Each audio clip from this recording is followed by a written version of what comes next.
Hello! Ayan, nagbabalik Genius TV na may konting nararamdaman pero tuloy pa rin ang buhay. Uso yata ang sakit ngayon mga kababayan. Pero wala tayong magagawa, ganun talaga ang buhay. Tuloy pa rin. Kahit may hika, malayo sa tiyan. Titigil na lang yan pag namatay na tayo. Pero wag naman. Ayan, sideline muna tayo para sa kinabukasan. Ayan, hello. Magandang gabi at magandang tanghali at magandang umaga. O ha, baliktad. Pero okay lang yan. Hello. Ayan. Alam nyo ba? Kaya pala parang masyadong alam atong si Madam Maharlika. Sino kaya ang nasa likod niya, mga kababayan? Kasi parang alam na alam niya kung ano ang mga nagaganap sa loob ng Malacanang, sa buhay ni Puting Ahas. Sino ba to? Sino ba si Puting Ahas? Hindi si Puting Ahas. Si Polvoron at si asawa ni Polvoron. Ayan, alam na alam niya ang mga nakaganapan kasi ito na, ilalantad na kung sino talaga yung Puting Ahas sa loob ng Malacanang. Grabe ang ubo ko. Ayan, hello. Good morning. Magandang tanghali at magandang gabi sa inyong lahat, mga kababayan, kung saan man tayong panig ng mundo. Ayan. Sana okay lang lahat, walang sakit. Mga walang nararamdaman sa buhay, walang nararamdaman sa mga katawan-kawan. Okay lang tayo lahat. Good vibes lang at sana okay lang ang karamihan sa ating lahat. Ayan, hello. Ayan, ito nga si Madam Maharlika. Ito na nga mga kababayan. Masyadong nakakatakot itong kanyang mga sinasabi at masyadong personal. Ano pa ba? Para bang masyado niyang alam na alam ang na mga kaganapan sa buhay ng ating presidente. Kung totoo man yan, naku, nakakatakot yan.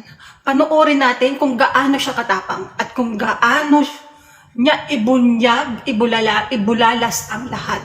Panoorin natin itong si Madam Maharlika.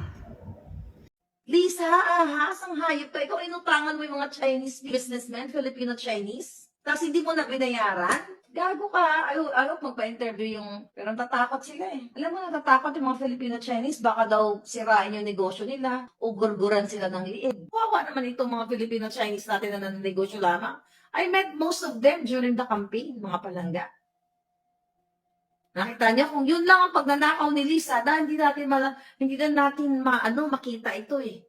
Kasi, di ba? Ang laki-laki na ng pera, paano gusto nilang sipsipin ang bawat dugo ng Pilipino.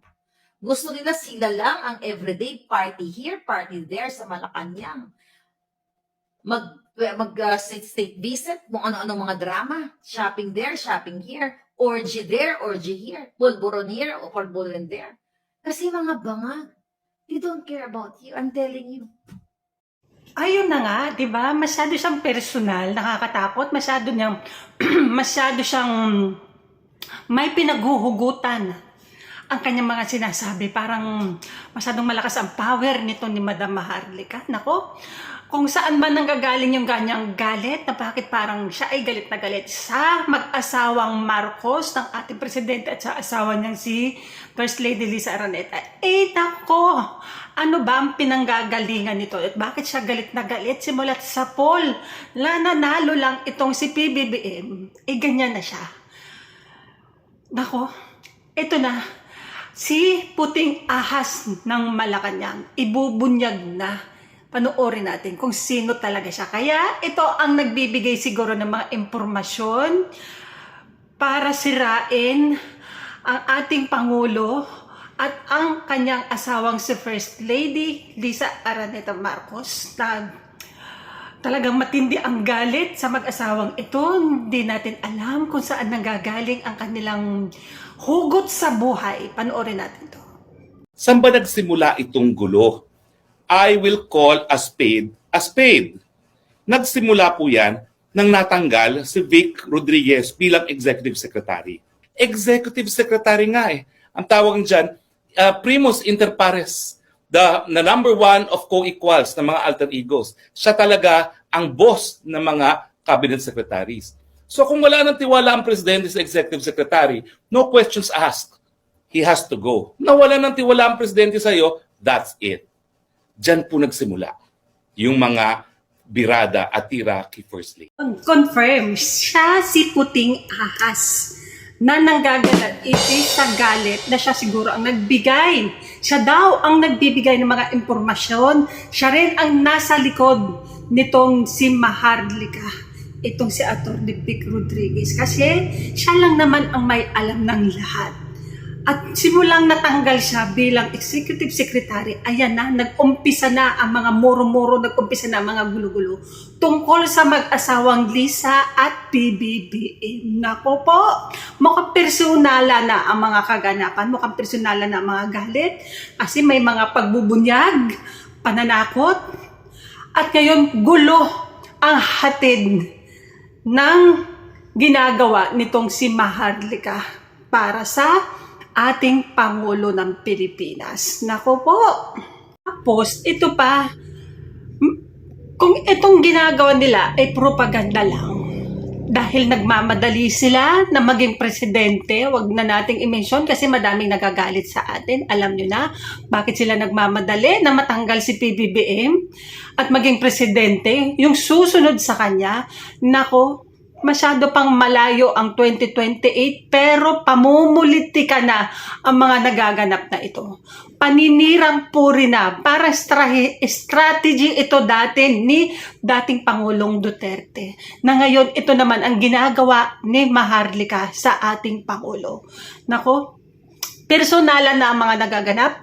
Masyado ng masakit, masyado ng malalim ang pinanghuhugutan ng mga pambubunyag na ito para sirain ang ating Pangulo. Ha? Nakakatakot man, kung totoo man, di sana nag-aantay tayong lahat sa mga sagot ng ating Pangulo. Kung hindi man siya, dapat sagutin ito ni Senador Amy Marcos. Ako, maraming salamat po mga kababayan sa walang sawang sumusubaybay po sa aking YouTube channel, Genius TV po. Please, ang hindi pa po nakaka-subscribe, please like, comment, and syempre subscribe na rin po. Genius TV po, nagpapaalala. God bless po sa ating lahat. Mag-iingat po tayo lahat mga kababayan. Bye! Hihingal na naman ako. Ang hirap na may hingal. Ang hirap na may hika. Ayan. Ingat po tayo lahat mga kababayan. Uso ang sakit ngayon. Bye! Ang puting ahas na nagagalit.